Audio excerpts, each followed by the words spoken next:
বিচার করা হবে শুধু মানুষ এবং জিন, তাদেরকে বিচার করে তাদের জন্য সাব্যস্ত করা হবে এদেরকে কোথায় দেওয়া হবে,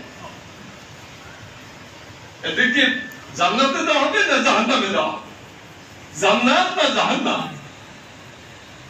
এটা মানুষের ক্ষেত্রে যেরকম হবে জিনদের ক্ষেত্রেও সেরকম হবে।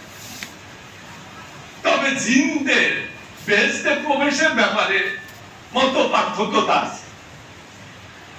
মানুষকে আল্লাহ পাক যেরকম ভাবে বেহেশতের ভিতরে প্রবেশ করার জন্য সুযোগ দেবেন বা যারা বেহেশতে তারা বেহেশতে প্রবেশ করবে। বেহেশতের ভিতরে 8টা শ্রেণীর বিভক্তি আছে। প্রথম শ্রেণী, দ্বিতীয় শ্রেণী, তৃতীয় শ্রেণী, চতুর্থ শ্রেণী, পঞ্চম শ্রেণী, ষষ্ঠ শ্রেণী, সপ্তম, অষ্টম। পার্থক্য আছে না? প্রথম শ্রেণী বেশি সুযোগ সুবিধা না, দ্বিতীয় শ্রেণী তার থেকে কম, তৃতীয় শ্রেণী তার থেকে কম। এইভাবে 8টা শ্রেণীর বিভক্তি আছে। প্রথম শ্রেণীর বেহেশতের ভিতরে যে সুযোগ সুবিধা ওটা কিন্তু 8 নম্বর বেহেশতের ভিতরে পাওয়া যাবে না। কিন্তু 8 নম্বর বেহেশতের ভিতরে যে সুযোগ সুবিধা, ওই সুযোগ সুবিধার 1000 ভাগের 1 ভাগও কিন্তু পৃথিবীতে তোমরা পাবে না। ওই 8 নম্বর বেহেশতের যে সুযোগ সুবিধা তার 100 কেন 1000 ভাগের 1 ভাগও পৃথিবীতে নেই। তাহলে কি রকম পার্থক্য দেখো।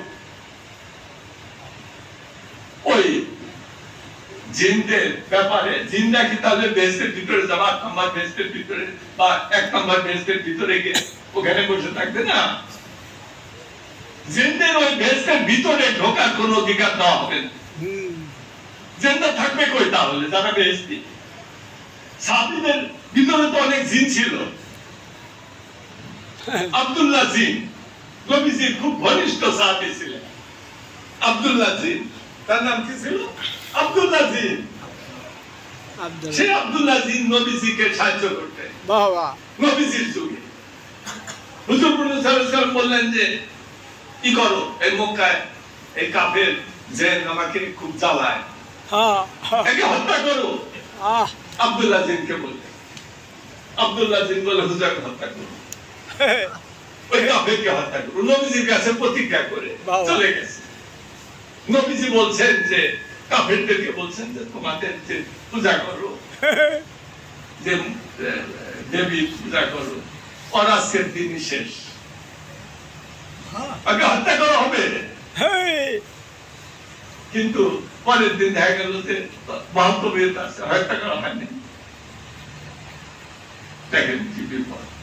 নবীজি তো ওই আব্দুল্লাহ জিনের উপরে কথার উপরে বলছিলেন সে হত্যা করছে, হত্যা করবে, কিন্তু হত্যা করে নাই।